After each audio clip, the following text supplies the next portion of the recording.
حضرت صہیب رضی اللہ تعالی عنہ کہتے ہیں کہ رسول اللہ صلی اللہ علیہ وسلم اپنے صحابہ کے ساتھ بیٹھے تھے،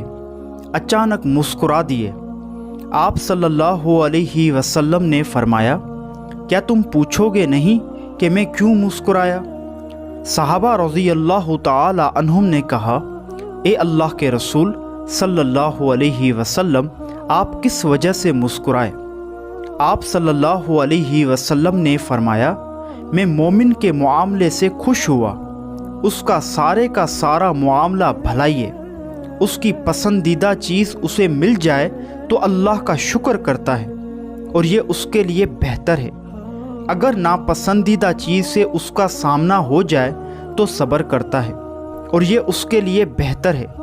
مومن کے علاوہ کوئی بھی شخص ایسا نہیں جس کا سارا معاملہ بھلائی ہو۔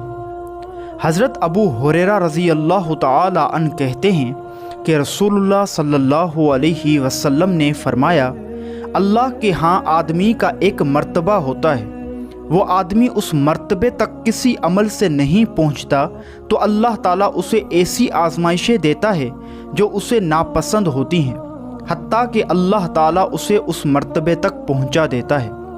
حضرت ابو امامہ رضی اللہ تعالی عنہ کہتے ہیں کہ رسول اللہ صلی اللہ علیہ وسلم نے فرمایا، بندہ جب بیمار ہوتا ہے تو اللہ تعالیٰ اپنے فرشتوں کی طرف وحی کرتا ہے،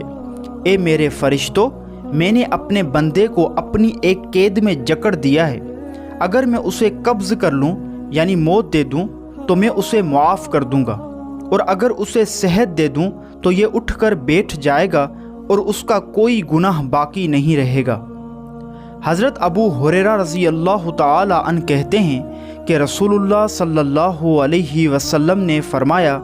اللہ تعالیٰ اپنے بندے کو بیماری دے کر آزماتا ہے،